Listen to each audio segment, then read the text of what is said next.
গাজীপুরের কালিয়াকৈর উপজেলার চন্দ্রার ত্রিমোর এলাকায় বঙ্গবন্ধু সরকারি বিদ্যালয়ের ব্যবসায়ী শাখার সহকারী শিক্ষক মোহাম্মদ বশিরউদ্দিনের উপর যুবদল নেতাদের হামলার ঘটনা ঘটেছে।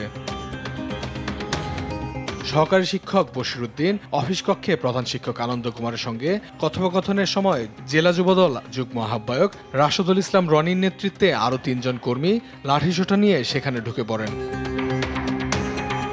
পরবর্তীতে তারা সহকারী শিক্ষক বশিরউদ্দিনকে জোর করে বিদ্যালয়ের প্রধান ফটকের সামনে নিয়ে বেধড়ক মারধর করেন। এ সময় ঘটনাস্থলে থাকা বিদ্যালয়ের প্রাক্তন শিক্ষার্থী রিজভী আহমেদ সজীব তাকে রক্ষা করতে এগিয়ে এলে তাকেও মারধরের শিকার হতে হয়।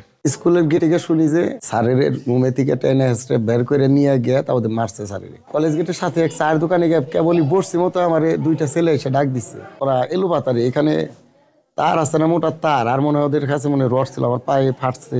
বিদ্যালয়ের দফতরি ও আশেপাশের লোকজন এগিয়ে এসে আহত 2 জনকে উদ্ধার করে কালিয়াকৈরের উপজেলা স্বাস্থ্য কমপ্লেক্সে নিয়ে যান। হামলার কারণ হিসেবে বলা হয় সহকারী শিক্ষক বশিরউদ্দিন আওয়ামী লীগের সমর্থক ছিলেন।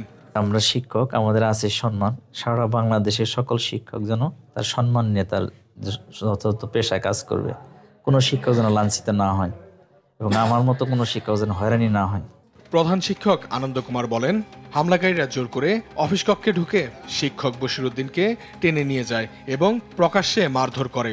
এ ধরনের ঘটনা অত্যন্ত নিন্দনীয়। আমার একজন শিক্ষক অপরাধ করলে তার আইনগত শাস্তি হবে, কোনো আপত্তি নেই, যেহেতু এটা তদন্তাধীন বিষয়। অপরাধ করলে সে অপরাধের বিচার আছে, কিন্তু এইভাবে শারীরিকভাবে আক্রমণ করা এটা খুবই নিন্দনীয় ঘটনা। বিদ্যালয়ের শিক্ষককে প্রকাশ্যে মারধরের এই ঘটনায় শিক্ষা প্রতিষ্ঠানের নিরাপত্তা ও শৃঙ্খলা নিয়ে প্রশ্ন তুলেছেন। এলাকাবাসী দ্রুত দোষীদের আইনের আওতায় এনে দৃষ্টান্তমূলক শাস্তির দাবি করেছেন। পুলিশ জানিয়েছে তদন্ত শেষে দোষীদের বিরুদ্ধে কঠোর ব্যবস্থা নেওয়া হবে। নিউজ ডেস্ক, দেশ টিভি।